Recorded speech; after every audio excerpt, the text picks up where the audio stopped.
안녕하십니까, 이진우입니다.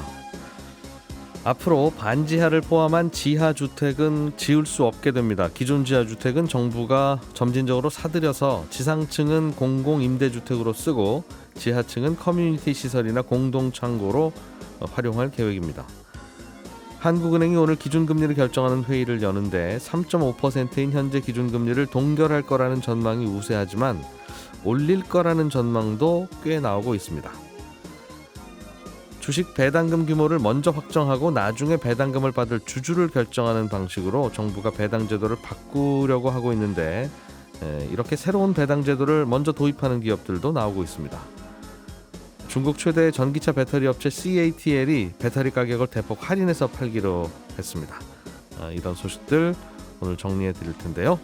2월 23일 목요일 손에 잡히는 경제 바로 시작합니다. 딱딱하고 복잡하고 어렵게 느껴지는 경제 뉴스를 쉽고 부드럽게 그리고 깊게 전해드리려고 노력하는 세 분과 오늘도 함께합니다. 행복자산관리연구소 김현우 소장, 손에 잡히는 경제 박세훈 작가, 그리고 서울경제신문의 서은영 기자 세 분과 함께합니다. 어서 오세요. 네, 안녕하세요. 자, 오늘 한국은행이 기준금리를 결정하는데 지금 나오는 전망은 그냥 그대로 동결 이럴 가능성이 높아 보여요. 이게 시장의 컨센서스예요? 그렇습니다. 어제까지 나온 조사 결과로는 채권 전문가 10명 중에 7명 정도는 이번에 동결을 할 거다 이렇게 전망을 하고 있습니다. 물가가 여전히 높은 편이긴 하지만 그래도 기준금리를 그동안 쉼없이 올리면서 물가 인상 폭이 둔화되고 있는 게 눈에 보이는 것도 있고, 여기서 한 번 더 올리면 과연 우리 경제가 버티겠느냐, 한국은행이 아무리 물가 잡는 인플레 파이터라고 해도 경기 침체를 신경 쓰지 않을 순 없다라는 게 동결할 거라고 전망하는 사람들의 생각입니다. 그리고 엊그제 이창용 한국은행 총재도 이런 말을 했어요. 지금 우리나라의 기준금리가 긴축적 수준이다. 이 말을 시장에서는 우리 금리 올릴 만큼 올렸어요. 여기서 더 올리면 경제 전반에 안 좋아집니다. 이렇게 해석을 하고 있는 겁니다. 그러니 한국은행이 아마 이번엔 동결을 할 거다라는 게 다수의 생각인데, 근데 이제 어제하고 오늘 새벽에 금리 결정에 영향을 줄 것 같은 변수들이 좀 생겼거든요. 이게 뭐냐면, 일단 미국에서 기준금리 결정하는 사람들이 이달 초에 모여서 금리 방향을 어떻게 하면 좋을지 이런저런 얘기한 걸 정리한 회의록이 오늘 새벽에 발표가 됐는데 거기 보니까 일단 다음 달에 미국이 기준금리를 올리는 건 거의 기정사실로 되어 있고요. 근데 이건 뭐 다들 예상을 한 겁니다만, 참석한 사람들 중에 몇몇은 다음 달에 0.5%포인트를 올리는 게 좋겠다 이런 의사 표현을 했고요. 더 많이? 네. 다시 엑셀을 밟아서 올리자? 그렇습니다. 미국에서? 네. 그리고 금리를 앞으로 더 인상하는 게 필요하다라는 그런 의견들도 나왔거든요. 이게 2월 초 1월 말 회의를 한 거잖아요. 약 한 달 전. 2월 2일 회의로. 2월 2일에 발표했던 그 금리. 그러니까 그게 0.25%만 올리는 거였는데. 그래서 브레이크 밟는구나 싶었는데 0.5%포인트로 엑셀을 다시 밟을 수도 있다라는 의견이 나왔다는 게 확인이 된 겁니다. 그러면 미국이 이제는 금리 인상폭을 좀 줄여나가다가 인상을 멈출 거라는 게 최근의 전망이었는데, 이 전망이 틀릴 수도 있다는 게 회의록에서 다시 확인이 된 거거든요. 그리고 엊그제는 미국의 서비스업이랑 제조업 종사자들이 경기 전망을 어떻게 하고 있는지를 알려주는 지표가 하나 발표가 됐는데, 많은 사람들이 앞으로 경기가 좋을 거다 이렇게 보고 있는 걸로 나왔거든요. 근데 이 얘기는 미국 경기가 앞으로도 좋겠구나, 그러면 물가가 오를 여지가 여전히 있구나 라는 거고, 그걸 또 불안한 눈빛으로 바라보고 있는 연준이 금리를 조금씩 천천히 내리려던 생각을 바꾸고 다시 금리를 더 많이 올리는 쪽으로 생각을 바꿀 수도 있다. 시장이 이렇게 해석을 하기 시작한 겁니다. 이게 금리를 좀 올릴까 싶으면 경기가 안 좋은 것 같고 좀 내릴까 싶으면 여전히 꿈틀거리는 것 같고. 그렇습니다. 그리고 미국이 기준금리를 0.25%포인트 올리는 게 아니라 0.5%포인트를 다시 올릴 수도 있을 거다. 미국이 앞으로 금리 인상을 계속할 거다라는 해석이 나오면서 달러원 환율도 어제 1,300원을 넘겼거든요. 하여튼 요즘 금융시장에서 보여주는 지표는 다시 엑셀 밟고 금리 올라갑니다라는 쪽의 지표들이 훨씬 많이 나오고 있는 것 같아요. 그렇습니다. 그러니까 한국은행 입장에서는 여기서 더 올리면 경기가 안 좋아질 텐데 싶다가도, 만약에 우리는 안 올렸는데 미국이 기준금리를 예상보다 많이 올리면 우리하고 미국하고 금리 차이가 더 벌어지게 되고, 그러면 우리나라에 들어온 외국인 투자자들이 돈을 빼서 미국으로 빠져나갈 수도 있거든요. 그럼 환율이 또 오를 수도 있습니다. 근데 환율이 오르면 수입 물가가 오르기 때문에 물가가 전반적으로 오르게 되고요. 그럼 그때 가서 이제 금리를 올려야 되는 거니까 차라리 선제적으로 미리 좀 올리자 이렇게 할 수도 있다라는 거죠. 지금 나오는 전망으로는. 그렇군요. 다만 이제 중요한 거는요. 사실 금리를 여기서 0.25%포인트를 올리느냐 아니면 0.5%포인트를 올리느냐 하는 것보다도 사실 이 차이는 조금 긴 호흡으로 보면 그렇게 큰 차이는 아닐 수도 있거든요. 이러고 만다면 뭐 한 걸음 더 가나 덜 가나 마찬가지인데. 그렇습니다. 다만 이렇게 금리가 내려갈 것 같다가 다시 올라갈 것 같고 하는 상황이 자꾸 펼쳐지는 걸 보면 고금리 상황이 이제 길고 오래 갈 것 같다라는 거라서 걱정인 겁니다. 예. 이제 금리가 높게 유지되는 기간이 길면 길수록 파산하는 가게나 기업들이 많아질 거고 충격의 폭이 더 깊어지기 때문인데 자산 시장도 역시 마찬가지로 고금리 상황이 길어질수록 반등의 시점이 단순히 뒤로 밀리는 것에 그치지 않고 예. 충격의 폭이 좀 커지겠죠. 그래서 그게 걱정인 겁니다. 뭐 금리 더 많이 올리면 경기가 크게 출렁일 거고 그렇게 되면 이게 임금도 덜 오르고 그렇게 되겠죠. 결국은. 네, 결국은 그 과정에서 이제 또 매우 고통스러울 것 같으니까 좀 어지간하면 여기서 서로 좀 그만하죠 하는데 그게 잘 안 된다는. 자꾸 왔다 갔다 합니다. 그렇군요.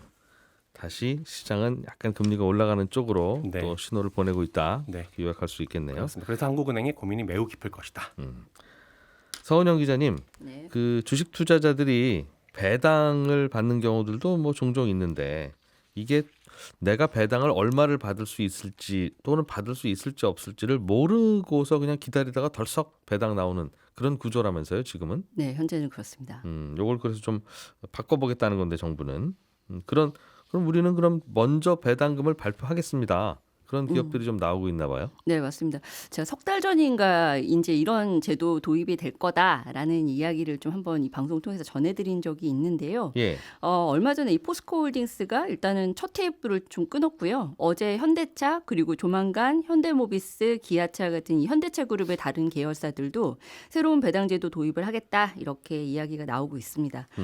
지난해부터 금융당국이 이 깜깜이 배당 제도 개선하겠다고 팔을 걷어붙였는데 이 투자자 입장에서는 말씀하신 대로 배당금이 얼마인지 이제 먼저 알 수가 없었어요, 지금까지는. 예. 근데 앞으로는 배당금이 얼마인지 먼저 나 주당 뭐 한 500원 받나 1,000원 받나 이걸 먼저 안 다음에 주식을 살지 팔지 결정할 수 있게 하겠다라는 게 골자입니다. 이렇게 배당금 먼저 정해서 시장에 알려주고 누가 배당금 받을 주주인지 그 후에 확정하는 방식으로 고치려면 일단은 기업들마다 이 주주총회를 먼저 열어서 정관을 변경해야 하거든요. 지금은 그러니까 12월 말에 주식을 갖고 있는 주주가 배당받을 주주인 건 아는데 얼마를 드리게 될지는 일단은 그해 결산을 해봐야 아는데 그해 결산이 맞아요. 그 다음 해 2, 3월쯤에 나오고 그리고 주당 1,000원 합니다라고 하는 것도 그 다음에 3월달에 주주총회에서 땅땅 결정을 해야 되는 거니까. 맞아요. 12월 말에 일단 주식은 들고 있는데 그 주주들은 얼마를 받을지는 구조적으로 먼저 알 수는 없는 거 아닙니까? 그렇습니다. 결산도 안 되고 주총도 안 지났는데 어떻게 먼저 알아요? 그야말로 추측해서 지난해에는 이 정도 이익을 내서 이 정도 배당했었던 회사니까 그럼 올해도 뭐 대충 이제 그 정도 이 정도로 추정치가 나오니까 배당도 이 정도 하겠거니라고 생각하는 그야말로 이 깜깜이 투자를 해야 되는 상황이었던 거죠. 지금은 그랬는데. 근데 일단은 이제 변경을 이제 해야겠다라고 뭐 금융당국에서 추진을 했고 이제 기업들이 일부 화답을 하기 시작을 한 건데 일단은 이 정관을 변경해야 된다고 말씀을 드렸잖아요. 그리고 이 정관을 변경하는 과정에서도 특별 결의를 해야 됩니다. 그러니까 특별 결의라는 게 이제 보통 결의랑 어떻게 다르냐면 일단 더 많은 주주가 참석해야 되고 찬성도 더 많이 해줘야 되는 거거든요. 그래서 조금은 더 어려운데 때마침 일단 12월 결산법인들이 다음 달에 주총을 많이 하지 않습니까? 주총 시즌이 이제 다가오고 있으니까 이때 그러면은 어차피 주총을 열어야 되니까 정관 변경도 추진을 하자 이런 기업들이 나오고 있다는 겁니다.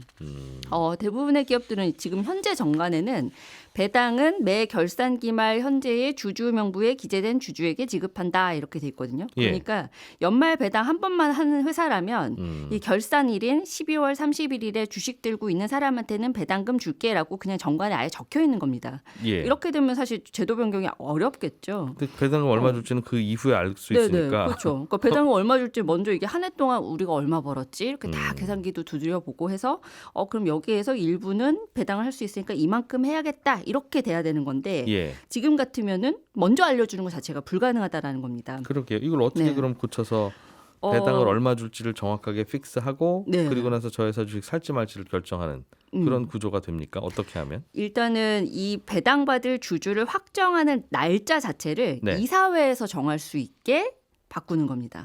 그냥 무조건 12월 말 이렇게 끊지 네, 않고. 그렇죠. 예. 그래서 이 현대차 같은 경우에는 이사회 결의로 배당받을 주주 확정하는 배당 기준을 정할 수 있고 예. 기준일 정했으면 2주 전에는 시장에 알려줄게 이렇게 정관을 고치려고 하거든요. 아하. 네, 이렇게 되면 이제 배당금 얼마 받을지 먼저 알려주고 예. 최소 2주 동안 투자자들은 아 주당 얼마의 배당금이 나오는구나. 그럼 현대차 주식에 투자를 할까? 뭐 주식을 그냥 팔까? 배당금 예. 매력이 없으니까 다른 걸 살까? 이런 판단할 시간을 벌게 된다는 거죠. 그러면 예를 들면 이제 결산은 연말 지나야 나올 테니까 한 2월 달쯤 돼야 작년에 얼마를 벌었고 배당을 얼마나 했을지가 나오는 건 요지부동일 텐데. 네네. 그러면 지금까지는 12월 그래도 12월 말에 주식 들고 있었던 주주들에게 배당하는 거다. 이게 바꿀 수 없었으나 네. 그럼 앞으로는 3월 15일이나 네. 뭐 식목일 4월 5일에 주식 들고 있는 네. 분에게 그 작년치 배당을 하겠습니다. 맞습니다. 이렇게 네. 발표하겠다는 거죠. 그렇죠. 네.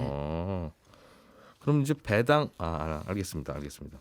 그런 식으로 앞으로 그러면 먼저 알고 나중에 배당할 수 있게 된다. 그럼 12월 말에 열심히 올해까지 뭐 주식을 사야 배당을 합니다. 뭐 이런 거는 이제 네. 없어지겠군요. 네, 그렇죠. 그러니까 이게 원래는 찬바람 불면 배당주 투자한다 이렇게들 얘기를 하잖아요. 그래서 예. 배당주 투자 시즌 뭐 겨울부터다 이런 얘기들 많이 하는데 이제는 이렇게 포스코나 뭐 현대차처럼 배당 절차 바꾸는 상장사들 많아지면 예. 봄바람 불기 시작하면 배당주 투자하셔야죠라는 얘기들을 이제 하게 될 것으로 보이는데요. 그렇군요. 보통 이제 말씀하신 대로 3월 주총에서 배당금 규모 확정하니까 예. 아마 보통 이제 배당주 투자해야 되는 시기가 3월 중순부터 4월 초 정도가 되고 4월 초 정도부터는 이제 배당금 지급이 되기 시작할 것으로 보이거든요. 예. 그럼 이제 배당주 투자 시즌이 이때가 되는 거죠.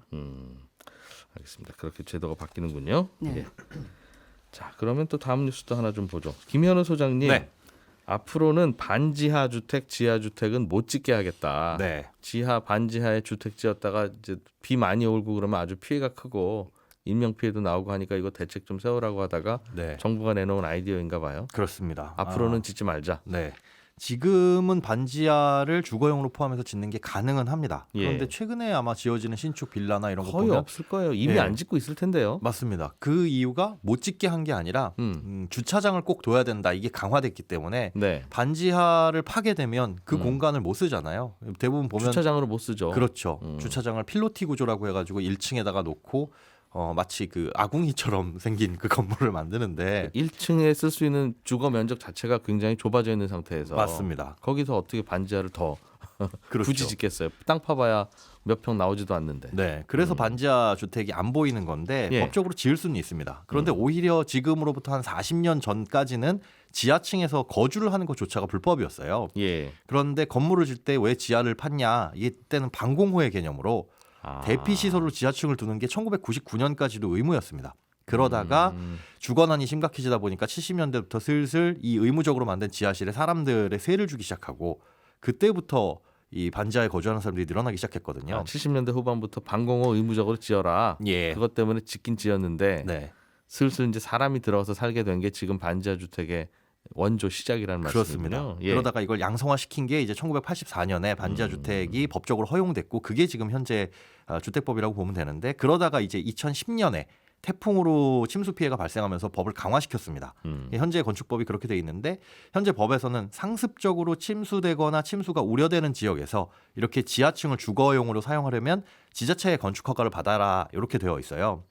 근데 요거를 이제 아예 뭐 지자체 허가 이런 거 없이 그냥 전면 금지하도록. 예. 물론 이제 조례사항으로 해당 지역이 침수 피해 우려라든가 이런 뭐 피해 발생 가능성이 없으면 그거는 가능하게끔 조례로 정하면 가능하다라는 예외 상황을 두기는 하는데 원칙적으로는 금지하겠다. 그리고 현재 주거용으로 쓰이고 있는 반지하 주택도 차차 소멸시키겠다라는 게 정부의 계획입니다. 그러니까 반지하에서 문제가 생기니까 그거 없애겠습니다라고 하는 거야 뭐 상식적이고 네. 뭐 누구나 생각은 할 수 있는데 네.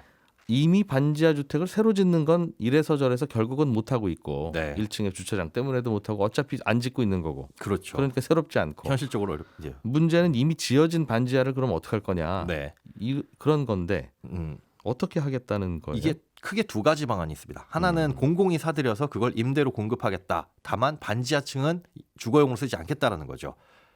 공공이 사들인 다음에 이걸 허물고 아예 새로 다시 짓거나 아니면 허물지 못하는 경우에는 그 지하층 예전에 주거용으로 쓰던 지하층은 공공의 커뮤니티 시설, 뭐 빨래방이 될 수도 있고 공동 창고가 될 수도 있겠죠. 이런 걸로 활용을 하고 위층에만 거주를 할 수 있도록 하겠다라는 건데 이거는 작년에 서울에 침수 피해 났을 때 서울시가 내놓았던 대책하고 거의 똑같습니다. 그러나 돈이 있느냐부터 시작해서 그 집을 집주인이 팔아야 되는데 그렇죠. 안 팔면 어떻게 할 거냐는 문제가 생길 것 같은데요. 예, 또 그걸 어떤 돈으로 살 것이냐라는 것도 재원도 좀 그럴 것이고 네. 집 한 채가 어디 한두 푼 하는 것도 아니고. 네, 예. 그 반지하 주택 다 사기도 힘들 거고요.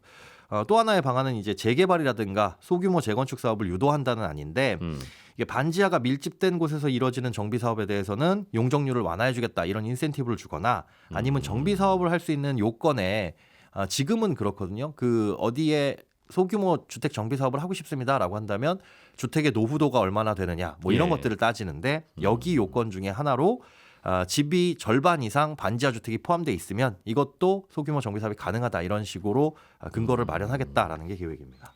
이러나 저러나 반지하가 있는 집은 몸값이 좀 올라가겠네요. 그러면 가만히 있으면 정부가 사줄지도 모르고. 그렇죠. 바로 그 지점인데 기존에는 반지하 주택이라든가 이런 것들이 매매가 잘 안 되고 저건 사야 누가 다시 되사주겠어 안 팔릴 거야라는 생각들을 하고 있었는데 예. 팔 곳은 이제 정부나 공공이 이제 사들인다라고 하니 그런 그럴 부분이 수는 있어서. 있는데 사들여져야 또 사들여지는 거지 말만 이러다가 돈 없어서 못하는 경우가 어디 하나둘이 아니라서. 네. 반지하에서 문제가 생기니까 반지하 없애겠다. 네. 이제 그런 대책이야 방향성이 알지만 네. 뭐 그거 그렇게 발표할 줄 몰라서 지금까지 반지하가 계속 남아 있었던 것도 아닐 텐데 그렇죠.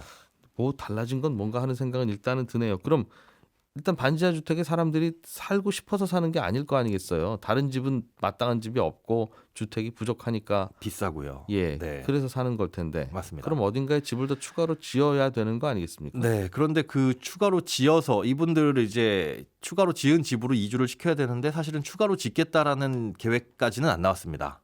현재까지 나와 있는 공공임대주택이나 앞으로 건설된 공공임대주택을 활용해서 예. 현재 거주하고 계신 분들을 이주시키겠다라는 게 전체적인 계획이에요.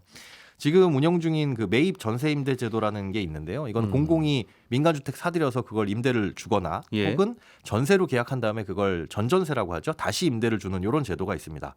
근데 이 임대주택을 공급을 할 때 대상자를 정하는 기준 중에서 반지하에서 살고 있는 사람들에게는 그 물량의 30%를 우선 공급하겠다. 이게 원래는 15%가 이미 있었거든요. 그러니까 쪽방촌이나 고시원 이런 곳에 사는 분들을 먼저 우선 배정해주겠다라는 건데 여기에 반지하도 포함해서 30%로 늘리겠다는 거고요.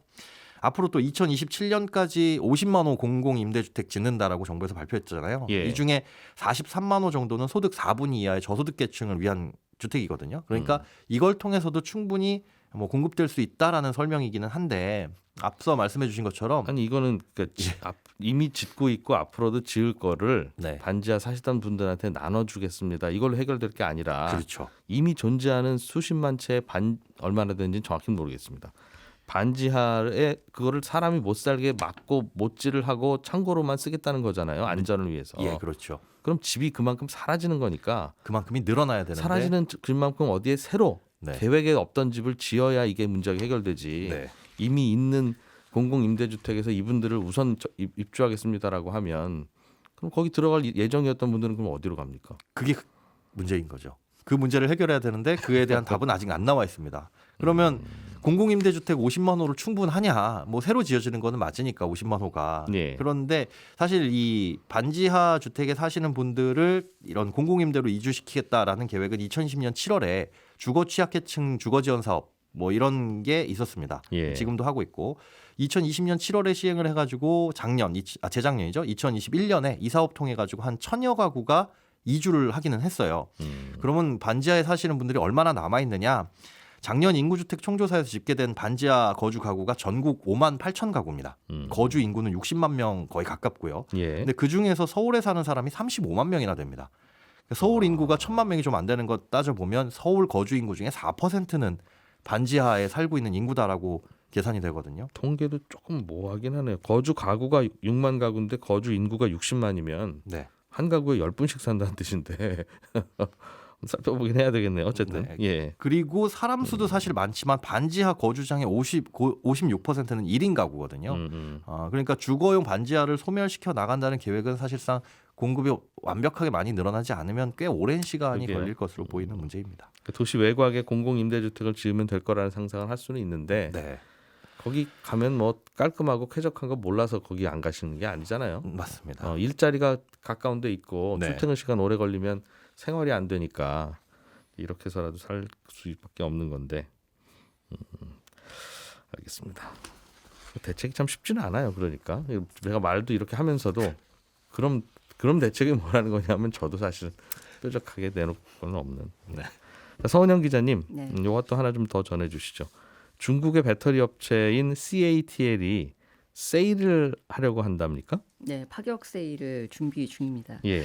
박 작가님이 엊그제 이 배터리 업체들은 물론 각국 정부와 이 완성차 업체들까지 리튬 확보 전쟁 벌이고 있다 이런 소식 굉장히 자세하게 전해주시면서 이 리튬이라는 원재료가 얼마나 지금 앞으로 전기차 시장에 중요한지 이런 말씀들을 좀 해주셨는데 네. 중국 CATL이 전체 배터리 구매량의 80% 이상을 몰아주는 완성차 업체라면 이 탄산 리튬을 현재 절반 가격으로 공급해드릴게요. 이런 제안을 하고 있다는 겁니다. CATL이 전 세계 리튬 채굴량의 한 10% 조금 안 되게 이렇게 확보하고 있다고 하는데 이런 파격적인 할인이 가능한 것도 이렇게 아무래도 채굴권 가지고 있기 때문으로 보입니다. 리튬 가격을 이렇게 낮추면 리튬을 넣어서 만든 배터리 셀 가격은 한 10에서 15% 정도 떨어질 것으로 보이니까 이게 뭐 직접적으로 또 시장 격돌을 하지 않더라도 다른 배터리 가격에 아무래도 영향을 미치지 않겠느냐 이런 관측들이 나오는 겁니다. 그렇군요. 이유는 왜 그렇답니까? 아무래도 일단 시장 굳히기를 좀 의도한 것으로 보이는데요. 지금 현재는 CATL 글로벌 점유율이 한 40% 정도 되거든요. 근데 2, 3위 점유율이 14%니까 사실 차이는 많이 납니다. 그런데도 지금 이제 격차를 더 벌려서 1위 입지 굳히겠다 이런 의도가 큰 것으로 보이는데 다만 이게 3년간 전체 배터리 수요 80%를 CATL에 몰아주는 단골 고객이어야지 이런 혜택을 받을 수가 있거든요. 아무래도 좀 문턱이 좀 높은데 현재로서는 이 조건 충족하는 고객이 중국 전기차 회사들 뿐입니다. 중국 전기차 회사들한테 네, 좀 싸게 주려고. 네, 그래서 중국 전기차 가격이 좀 떨어질 만한 요인이 될 수도 있지 않겠느냐 이런 얘기도 나옵니다. 예, 서은영 기자, 김현우 소장, 박서온 작가 이렇게 세 분과 함께했고요. 저는 내일 아침 8시 30분에 다시 오겠습니다. 이진우였습니다.